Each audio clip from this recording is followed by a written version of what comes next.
Hello friends, welcome to my channel DK technical point. मैं हूं दिनेश शर्मा। दोस्तों, आज के टॉपिक में हम जानेंगे रिप यानी कि राउटिंग इंफॉर्मेशन प्रोटोकॉल के बारे में। रिप क्या होता है, किस तरह से वर्क करता है और जिस भी राउटर्स पर, किस भी डिवाइस पर रिप कॉन्फ़िगर होता है वो किस तरह से नेटवर्क के अंदर एक्ट करते हैं। रिप के एडवांटेज क्या है और इसके डिसएडवांटेज क्या है। दोस्तों, आज के टॉपिक में सारी चीजों को कवर करने वाले हैं। अगर आप मेरे चैनल पर पहली बार विजिट कर रहे हैं तो वीडियो को लाइक एंड शेयर करने के साथ चैनल को सब्सक्राइब करना ना भूलें, ताकि आगे आने वाली इसी तरह की वीडियो की नोटिफिकेशंस आपको मिलते रहे। तो वीडियो को स्टार्ट करते हैं बिना टाइम वेस्ट किए हुए।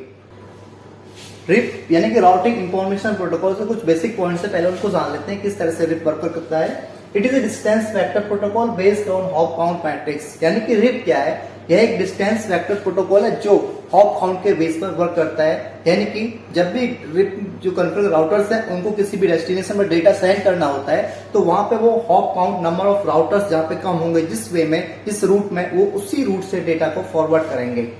It is use Bellman Ford algorithm. ये बैलम-फोर एल्गोरिदम को यूज करता है जिसका वर्क होता है नंबर ऑफ हॉप काउंट्स से डेटा को सेंड करना, या जहां पर राउटर्स कम है उस रूट से डेटा को सेंड करना। It work load balancing. और यहाँ पे अगर इसके पास मान लो दो रूट है, दोनों में सेम हॉप काउंट आ रहे हैं तो वहां पर ये डेटा को लोड बैलेंसिंग करके भेजता है, जिससे क्या होता है, डेटा स्पीड में डेस्टिनेशन पर पहुंचता है। It is classful routing protocol not support VLSM. और इसमें क्या होता है, ये क्लासफुल राउटिंग प्रोटोकॉल को यूज करता है और ये वीएलएसएम को सपोर्ट नहीं करता है। It broadcast the update in entire network. और इसकी एक और खासियत है, इसके पास जो भी अपडेट आती है इसके राउटर्स के पास, वो क्या करते हैं, उस अपडेट को एंटायर नेटवर्क में, पूरे नेटवर्क में फॉरवर्ड करते हैं। It not give importance to bandwidth. और इसमें क्या होता है, अगर इसके पास दो रूट है, मान लो एक रूट में बैंडविड्थ अच्छी है, एक रूट में क्या है, हॉप काउंट कम है, तो वहां पर ये क्या करेगा, हॉप काउंट को ही प्रेफर करेगा, हॉप काउंट वाले रूट को ही प्रेफर करेगा, उसी से डेटा को सेंड करेगा। इसके लिए बैंडविड्थ कोई भी मायने नहीं रखती है। बैंडविड्थ यानी कि अगर स्पीड अच्छी है किसी भी रूट में तो इससे उस डेटा को नहीं भेजेगा, केवल हॉप काउंट को देखेगा और हॉप काउंट जहां पे कम होंगे वहीं से इस डेटा को ये भेजना प्रेफर करेगा। अब रिप का जो फंक्शन है हॉप काउंट, यानी कि हॉप काउंट के बेस पे काम करता है, हम जानते हैं। तो हॉप काउंट किस तरह से काउंट करता है और किस तरह से डेटा को फॉरवर्ड करता है। मान लो हमारा कोई भी ये सिनेरियो है, इसमें हमारे पास router 1, router 2, router 3, router 4, 5, 6, 7, 8 routers लगे हुए हैं और इसमें हमारे पास 3 रूट है। मान लो हमारा यहाँ पे डेटा को राउटर 1 से हमें राउटर 3 के पास भेजना है, तो एक रूट तो ये हो गया राउटर 4 और 5 से जाते हुए, एक रूट राउटर 2 से राउटर 3 तक, और एक रूट हो गया हमारा राउटर 6, 7, 8 से जाते हुए। तो यहाँ लो हमारे पास यहाँ पे राउटर 1 के पास कोई भी डेटा है उसको राउटर 3 के पास भेजना है। ठीक है, राउटर 1 के पास डेटा है, उसको राउटर 3 के पास देखना है। तो रिप क्या करता है, जहां पर रिप कॉन्फ़िगर होता है वो हॉप काउंट के बेस पे वर्क करता है। जहां पे हॉप काउंट सबसे कम होंगे उसी बेस से डेटा को फॉरवर्ड करेगा।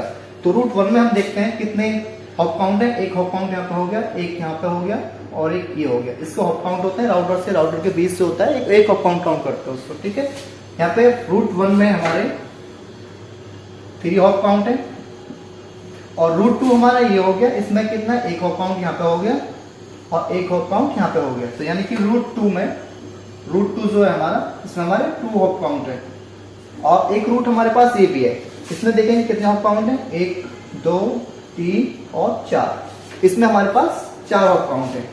रूट 3 में हमारे पास 4 हॉप काउंट है। और कोई भी डेटा है हमारे रूट 1 से राउटर 3 पर भेजना है राउटर 1 से, तो यहाँ पे हम देखेंगे रूट 1 जो है उसमें 3 हॉप काउंट है, ऊपर वाले में इसमें 3 हॉप काउंट है। रूट 2 में जो है 2 ही हॉप काउंट है और रूट 3 में हमारे पास 4 हॉप काउंट है। तो रिप क्या करता है, जहां पे सबसे कम हॉप काउंट होते हैं वहीं से डेटा को सेंड करता है। यानी कि रूट 2 जो है इसमें केवल 2 ही हॉप काउंट है, एक हॉप काउंट यहाँ है, एक हॉप काउंट ये है।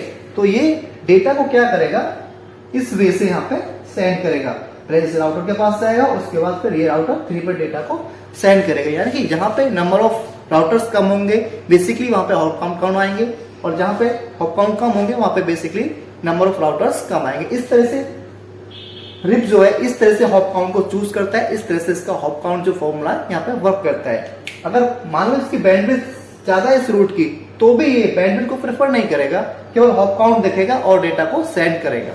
रिप में अब लोड बैलेंसिंग कॉन्सेप्ट को समझते हैं कि लोड बैलेंसिंग किस तरह से करता है, इसकी जरूरत क्यों पड़ती है। मान लो हमारा कोई भी सिनेरियो है, जैसे सिनेरियो यहाँ पे राउटर 1 से हमें राउटर 4 पे डेटा को सेंड करना है और हमारे पास यहाँ पे 2 रूट है।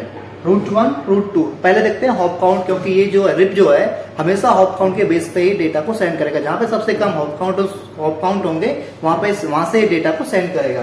तो रूट 1 में कितने हॉप काउंट है? 1 हॉप काउंट, 2 और 3। रूट 2 में 1, 2 और 3, यानी कि दोनों रूट में सेम हॉप काउंट है। तो यहाँ पे अब सिचुएशन आती है लोड बैलेंसिंग की, यानी कि ये क्या करेगा, दोनों रूट से डेटा को सेंड करेगा, इस रूट से भी और इस रूट से भी, यानी कि ट्रैफिक को बैलेंस करके ही अब डेस्टिनेशन में डेटा को सेंड करेगा।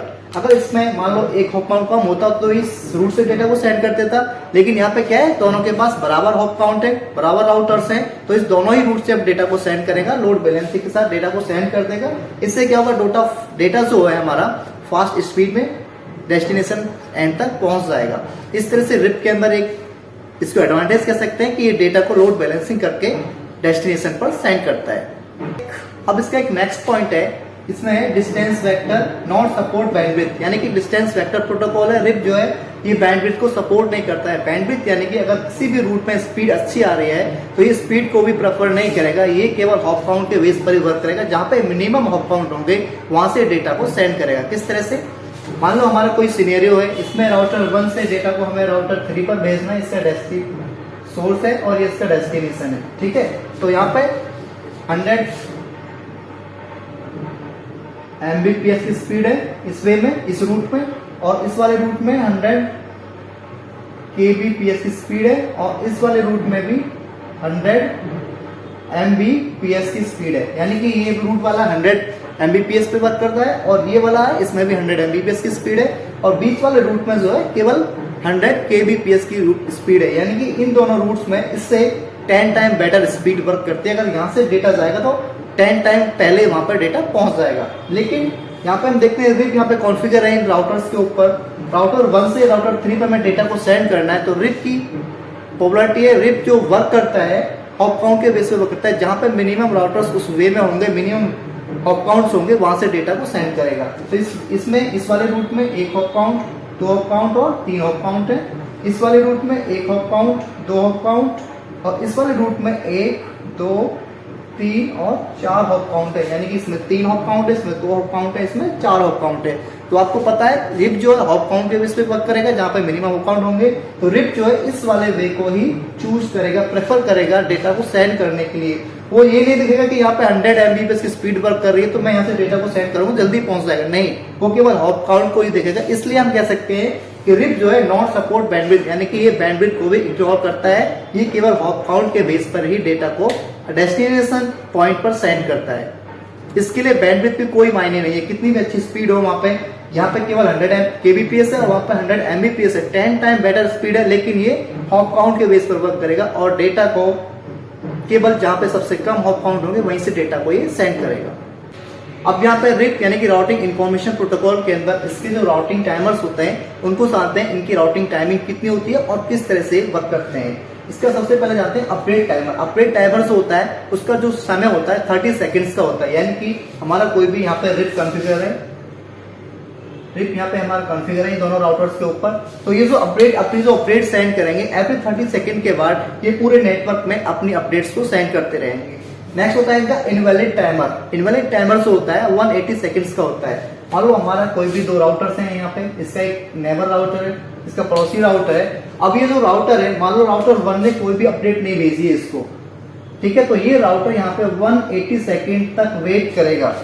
ये राउटर 1 का, राउटर 2 जो है राउटर 1 का 180 सेकंड तक वेट करेगा, यानी कि 3 मिनट्स तक वेट करेगा कि वो अपडेट भेजे। अगर उसके बाद भी वो अपडेट नहीं भेजता है तो 180 सेकंड के बाद ही ये राउटर यहाँ पे अपनी राउटिंग टेबल में मेंशन करेगा कि इस राउटर का जो रूट है ये नॉट रीचेबल है, यानी कि 180 सेकंड तक वो वेट करेगा कि राउटिंग वो जो है दूसरा जो उसका नेबर राउटर है कोई भी अपडेट वगैरह भेजे, उसके बाद ही वो उसको इनवैलिड करेगा कि उसका जो रूट है वहां पर रीचेबल नहीं, अपनी टेबल में मेंशन करेगा, यानी कि काफी लॉन्ग टाइम हो जाता है, 3 मिनट तक वेट करता है ये। Flush timer. फ्लश टाइमर की जो टाइमिंग होती है 240 सेकेंड्स, यानी कि पूरे 4 मिनट, 4 मिनट तक कोई भी मान लो राउटर 1 है, राउटर 2 से कनेक्टेड है और यहाँ पे राउटर 1 जो है अपनी अपडेट्स राउटर 2 के पास नहीं आ रही है, तो वो 180 सेकंड्स तक तो इनवैलिड टाइमर के रूप में वेट करेगा और उसके बाद 240 सेकंड्स तक फ्लश टाइमर के रूप में वेट करेगा, यानी कि अगर राउटर 1 राउटर 2 के पास कोई भी अपडेट 240 सेकंड्स तक नहीं भेजता है तो इस रूट को ये फ्लश कब तक करेगा, यानी कि अपनी राउटिंग टेबल में से इसका जो रूट है इसको 240 सेकंड के बाद ही वहां से रिमूव करेगा कि यहाँ पे मेरा कोई भी रूट नहीं है राउटर 1 पर जाने के लिए, यानी कि 240 सेकंड तक वो भी वहां पर वेट करेगा उसको फ्लश करने के लिए। एक बहुत किसी भी राउटिंग के लिए 240 सेकंड्स यानी कि पूरे 4 मिनट्स बहुत लंबा टाइम होता है, जो कि रिप के अंदर सबसे ज्यादा टाइमिंग लेते हैं। रिप इन्वेलिड करने में भी राउटर को 180 सेकंड लेता है और फ्लश करने के लिए भी 240 सेकंड लेता है, यानी कि पूरे 4 मिनट यहाँ पे ये यूज करता है। अगर किसी की भी रूट को इसको फ्लश करना है यानी कि उसके रूट को अपनी राउटिंग टेबल से रिमूव करना है तो 240 सेकंड्स तक ये वेट करेगा कि शायद वो राउटर जो है इसको कोई भी इंफॉर्मेशन वगैरह भेज दे।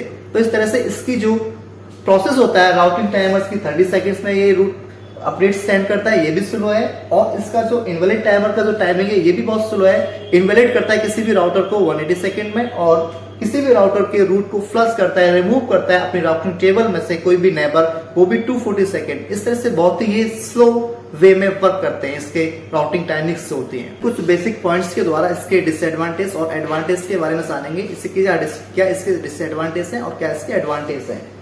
Rib support maximum 15 hop count, maximum 16 routers, यानी कि रिप जो है मैक्सिमम इसकी जो कैपेसिटी होती है ये मैक्सिमम 15 हॉप काउंट को सपोर्ट करता है। 15 हॉप काउंट्स यानी कि इसके एक नेटवर्क में 16 राउटर्स वर्क कर सकते हैं स्मूथली। नेक्स्ट है इसका if route down it take long time to choose another way. इसमें क्या होता है, अगर रिप जहाँ पे किसी राउटर पर रिप कॉन्फ़िगर है, अगर उसका रूट डाउन हो जाता है तो वहां पर उसको दूसरा रूट चूज करने के लिए काफी टाइम लेना पड़ता है, क्योंकि इसका इनवैलिड टाइमर जो है 180 सेकंड का है और इसका फ्लश टाइमर जो है 240 सेकंड का है। इसको 180 सेकंड के बाद ही किसी भी ये रूट को इनवैलिड करता है और फ्लश करने के लिए 240 सेकंड लेता है, इसलिए दूसरे रूट को चूज करने में इसको टाइम लगता है। It's eighty value is 120 administrative distance, यानी कि इसकी जो एडमिनिस्ट्रेटिव डिस्टेंस है वो भी 120 होती है। Less AD value reliable but it has high AD value, जबकि जिस भी प्रोटोकॉल की एडी वैल्यूज जो होती है लेस होती है वो ज्यादा रिलायबल होते हैं, जबकि इसकी जो एडी वैल्यू है हाई होती है, ये ज्यादा रिलायबल नहीं है रिप जो होता है। अब इसके कुछ एडवांटेज की बात करते हैं। ये तो इसके डिसएडवांटेज कि ये जो है रिप जो है 15 हॉप काउंट को सपोर्ट करता है, केवल PSLM को सपोर्ट नहीं करता है, और इसकी एडी वैल्यूज होती है 120 होती है, जिसकी भी प्रोटोकॉल की एडी वैल्यू कम होती है वो ज्यादा रिलायबल होते हैं। और इसकी एडवांटेज की बात करें, it is easy to configure, इस प्रोटोकॉल को कॉन्फ़िगर करना इजी होता है। इट इज नो कॉम्प्लेक्सिटी, इसमें कोई भी कॉम्प्लेक्सिटी ज्यादा नहीं होती है। एंड लेस CPU यूटिलाइजेशन, इसके अंदर CPU का यूटिलाइजेशन होता है कम होता है। इस तरह से हमने यहाँ पे इसके डिसएडवांटेज और एडवांटेज दोनों के बारे में चर्चा की और दोनों इसके पॉइंट्स के द्वारा इनके एडवांटेज और डिसएडवांटेज को जाना। दोस्तों उम्मीद करता हूँ मेरे द्वारा रिप के बारे में दी गई जानकारी, रिप क्या होता है, किस तरह से वर्क करता है, जिस भी राउटर पर रिप कॉन्फ़िगर होता है वो किस तरह से नेटवर्क में एक्ट करते हैं, किस तरह से लोड बैलेंसिंग करते हैं, किस तरह से किसी भी डेटा को सोर्स टू डेस्टिनेशन सेंड करते हैं, और इनके टाइमर्स किस तरह से होते हैं, कितनी टाइमिंग्स होती है, और इनके एडवांटेज और डिसएडवांटेज क्या क्या है। दोस्तों इन सारी चीजों की जानकारी अगर आपको अच्छी लगी तो प्लीज वीडियो को लाइक एंड शेयर करने के साथ चैनल को सब्सक्राइब करना ना भूलें, ताकि आगे आने वाली इसी तरह की वीडियोस की नोटिफिकेशंस आपको मिलती रहे। थैंक्स फॉर वॉचिंग, मिलते हैं नेक्स्ट वीडियोस में।